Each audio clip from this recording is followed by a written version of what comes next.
पुन्हा एकदा स्वागत आहे सुष्मिताच्या ब्लॉगमध्ये. खूप ऊन येत आहे. आता वाजलेले आहेत साधारण 5 वाजायला आलेले आहेत आणि खूप जास्त ऊन आहे.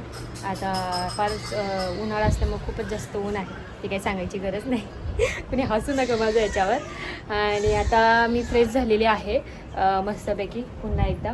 म्हणजे सकाळी फ्रेश झाले होते आणि त्याच्यानंतर मी आज पूर्ण घर आवरायला काढलं, कारण आता गुढीपाडवा येत आहे. तर म्हटलं गुढीपाडवा आहे आणि खूप दिवस झालं घर स्वच्छ करायचे, पण काही वेळच भेटत नव्हता. आज संडे आहे म्हटलं चला. तर आता जस्ट फ्रेश झाले मी मस्तपैकी. तर तुम्हाला घर दाखवते कसं क्लीन केलेलं आहे पूर्ण किचन. म्हणजे एकन एक गोष्ट आम्ही पूर्ण साफसफाई केली. आम्ही म्हणजे मी आणि आहोंनी मिळून.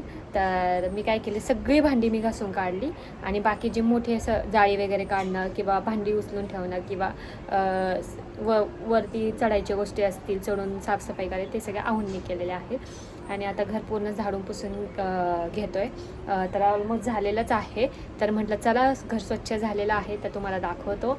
आणि आता मला फक्त हॉल पुसायचा राहिलेला आहे, पण मी खूप दमले होते म्हणून बसते.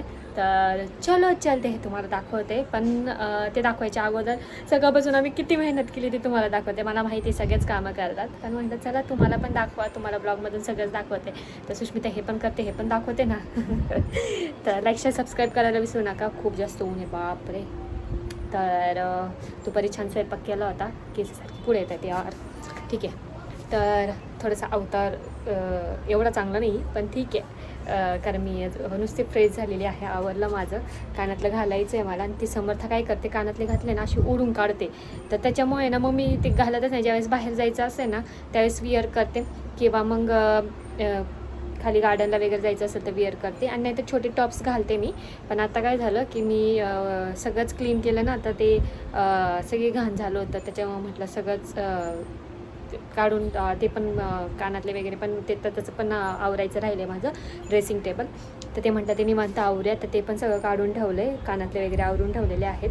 तर सकाळी खूप जास्त थकलो होतो, पण म्हटलं का संडे आणि बाकीचे दिवस तर कामाचेच असतात, म्हटलं आज काम उरकून घेऊयात. तर मग सगळं घर आवरून झालेलं आहे. पण त्याच्या अगोदर सकाळपासून आम्ही किती मेहनत केली ते तुम्ही बघाच. पूर्ण व्हिडिओ सगळे घेतले नाही, कारण जर व्हिडिओ काढत बसलो असतो ना, खरं सांगते काम जास्त नसतं आवरलं. त्यामुळे छोटे छोटे पार्ट्स घेतले, टाईम स्लॅप करून थोडा व्हिडिओ काढला मी करताना, ते काम करताना. बाकी मग त्याच्यानंतर आम्ही व्हिडिओच काढला नाही. पटकन म्हटलं जेवढं करता येईल साफसफाई पटकन करून घेतलं, कारण अख्खा दिवस गेला. 5 वाजलेत. सकाळी आम्ही कधी 10 वाजता आवरायला सुरुवात केली. तर मी सकाळी 7 वाजता उठले, चहा नाश्ता सर्व केला, चहा चपाती बनवली आणि त्याच्यानंतर जेवण तयार केलं. म्हटलं नाही का भूकला, कारण कामावर त्यानंतर भूक लागते आणि मग कंटाळा येऊन जातो एवढं सगळं करायचं. म्हटलं मग सकाळी स्वयंपाक उरकून घेतला होता. तरीसुद्धा मम्मीने दुपारी मला जेवण पाठवलं, कारण सानिकाला आता समर्थाला भेटायला यायचं होतं. मग ती येताना मम्मीनी मस्त पनीरची भाजी केली होती, ती येताना आणली. आणि मग मी तर भात वरण चपाती वगैरे केलीच होती. मस्त पोटभर जेवण झालं, खूप भूक लागली होती. तर तुम्ही बघा किती छान आणि सगळं कसं मॅनेज केलं. आणि मला असं वाटतं सगळ्यांनीच कपलने असंच मॅनेज केलं ना. आत्ताची जनरेशन आहेच म्हणा, माझंच उदाहरण नाही देत, सगळेच कपल आत्ताचे खूप अंडरस्टँडिंग आहेत. मी असं म्हणत नाही आधीची जनरेशन तशी नाही, पण मोस्ट ऑफ द आत्ताची जनरेशन आहे ना की ती दोघं जणं मिळून सगळी कामं करतात. असं काही मला दिसत नाही की कुठे भेदभाव होतो आहे काय. माझे मिस्टर तर मला करतातच आहे, पण बाकीच्या मुलींचे पण मिस्टर खूप सपोर्टिव्ह आहेत.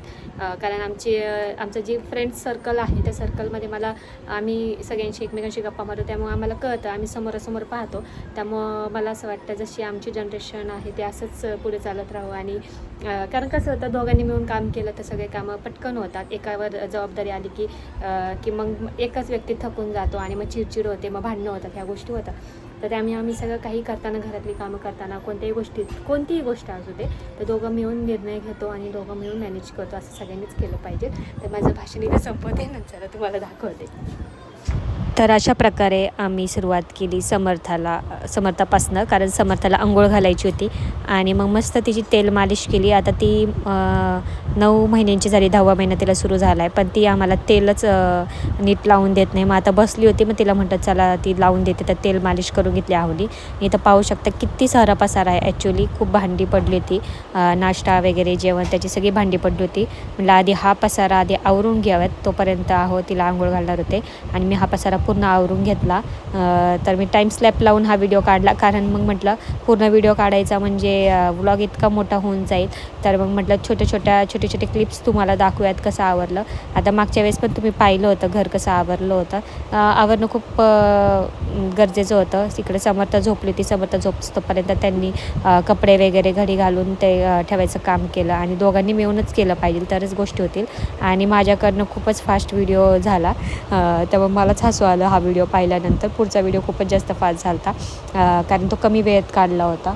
मग म्हटलं जाऊ दे, चलो आपण तुम्हाला दाखवते. मी आवरून घेते आणि इथं मी भात वरण लावलं होतं आणि समर्थासाठी ते रागीचं मी पॅटीस म्हणजे आपलं चपाती कशी असते त्या टाईपमध्ये उत्तप्पा केला होता. सानिकाने मस्त पनीरची भाजी आणि शेवभाजी आणली होती. पनीरची भाजी मम्मीने छान घरी बनवली होती. मी मम्मीला म्हटलं होतं स्वयंपाक केला, पण तरी पण मम्मीचा जीव कुठं राहतो ना. मम्मीने मला तरीसुद्धा जेवण पाठवून दिलं आणि खरंच अक्षरशः खूप भूक लागली होती आणि एवढं छान जेवण झालं. आणि समर्थाचं पण छान झोप झाली होती. मग जेवण वगैरे झालं आणि मग परत कामाला सुरुवात केली. सानिका समर्थाला सांभाळत होती आणि मध्ये येऊन ह्यांचे वेगवेगळे एंटरटेनमेंट आमच्या दोघांना चालू होतं. त्याच्यामुळं काम करताना खूप जास्त मजा येत होती आणि अजिबात कंटाळा येत नव्हता. मग आम्ही, कारण एकटीने आवरणं म्हणजे काय म्हणतात ना, की झालंच नसतं, कारण तिन्ही घरं आवरायची होती आणि सॅटर्डे संडेच एक दिवस असतो जेणेकरून आम्ही आवरू शकतो. आणि मी जर एकदम असा लोड घेतला तर मी आजारी पडेल असं मला वाटतं. म्हणून मग मी जास्त लोड नाही. तरी मी आहोंना अजिबात काहीच नका करू म्हणायचे, पण आहोंना माझी इतकी काळजी की ती शेवटी मी जिथे जाईल तिथे मला ते कामाला मदत करायला यायचेच. खरंच असं सगळ्या नवऱ्या लोकांनी केलं पाहिजे. आणि आत्ताची जनरेशन आहेच तशी आमची जनरेशन, जी की भरपूर वाईफला हेल्प वगैरे करतात आणि अजिबात भेदभाव करत नाही. तर मग इकडे समर्थ आणि सानूचं छान त्यांच्या दोघांची मस्ती चालली होती. मग मी थोडी बसले होते 5 मिनटं रिलॅक्स होण्यासाठी, कारण कंटिन्यू काम केलं तर खूप दमल्यासारखं होत होतं आणि जेवण पण भरपूर झालं होतं. आणि यानंतर बघा नेक्स्ट एंटरटेनमेंट शो पण पुन्हा सुरू झाला होता. तर इथं मस्त गॉगल वगैरे मी तिला उरसातनं हा गॉगल घेतला होता. तर इतका क्यूट दिसेल असं मला वाटलंच नव्हतं. असं वाटलं अरे यार त्या डायरेक्ट बंचच घेऊन यायला पाहिजे होता गॉगलचा. एवढी क्यूट दिसत होती समर्था. आणि माझी समर्था मुलगी कमी मुलगा जास्त दिसते तेव्हा मला. आणि बघा ना, पूर्ण मुलासारखेच कपडे घातले त्याच्यामुळे पूर्ण मुलगाच दिसते आणि सेम बॉयसारखी वागते. एकदम डॅशिंग गर्ल होऊन जाती समर्था. मला खूप आवडतं तिला. असे छान छान वेगवेगळे बघा, आता खेळते तरी ती टोपी घालूनच बसायची म्हटली होती. आणि सगळे बॉल वगैरे अशाच गोष्टी तिला आवडतात खेळायला. इथं पाहू शकता किती जास्त पसारा, म्हणजे पसारा नाही ॲक्च्युली, भांडी धुवून वाट झाली होती. ती फक्त भरायची कामं चालली होती आणि आता फक्त सगळं किचनचा वटा वगैरे सगळं धुवून काढायचं होतं. तेवढंच बाकी राहिलं होतं, कारण खाली फरशी खूप चिकट झाली होती.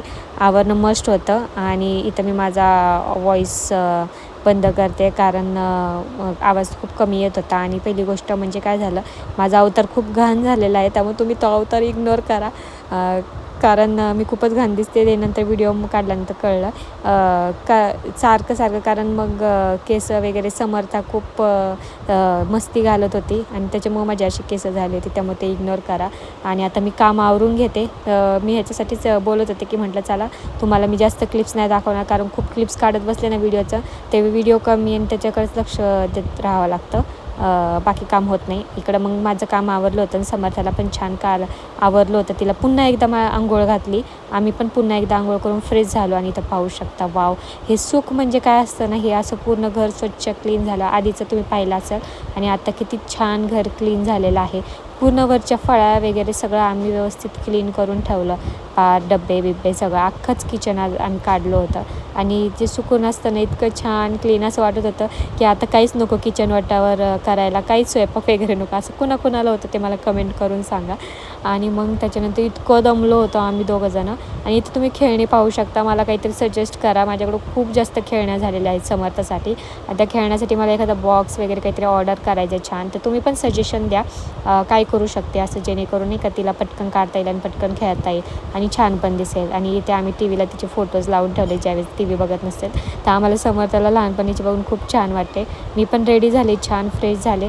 मला तर खूप कंटाळा आला होता ॲक्च्युअली, खूप दमले होते मी, पण म्हटलं चला थोडंसं बाहेर जाऊन यावं, घरात कोंड्यासारखं झालं. मग आम्ही गार्डनला गेलो, सानिकाला पुढं पाठवलं होतं. गार्डनमध्ये गेलो आणि तुम्हाला दाखवते. इतकं रिलॅक्स फील होत होतं ना, खूप छान वाटतं. सकाळी म्हणजे सकाळी किंवा संध्याकाळी असं गार्डनला गेलं ना खूप छान फील होतं, एकदम शांत वाटतं. आणि माझ्या फ्रेंड्स पण येतात त्याच्यामुळं गप्पा-टप्पा होतात, त्यामुळे खूप छान वाटतं, मन मोकळं होतं. आणि इथं बघा हे समर्थ आणि सानू भाऊचं काय चाललं होतं, दोघींचं खेळ चालत. आणि तिला कसं इथं मोकळं भेटतं खेळायला समर्थाला, त्याच्यामुळे एक छान वाटतं की स्टँड अलोन बिल्डिंगपेक्षा असं सोसायटीमध्ये राहिलेलं खरंच बेटर आहे. मग आम्ही स्विमिंगच्या तिथं गेलो आहो, टी खेळायला गेलो होते, टेबल टेनिस. मग आम्ही तिथं बसलो, मग त्यांचं कॅरम खेळणं सुरू झालं. मग आम्हाला जेवण करायचं होतं, मग मी त्यांना बोलवायला गेले होते की आपण जेवण करायला जाऊयात. आणि अशा प्रकारे असंच आमचा दिवस गेला. तर आजचा हा ओव्हरऑल ब्लॉग तुम्हाला आवडला का, कसं वाटलं, तुम्ही पण गुढीपाडव्याची तयारी केली की नाही मला कमेंटमध्ये सांगा. हा मुद्दा म्हणून गुढीपाडव्याच्या आधीच टाकते मी, कारण माझे नेहमी ब्लॉग लेट होतात. तर चला बाय बाय, तुमची काळजी घ्या आणि मला कमेंट करायला विसरू नका की तुमची तयारी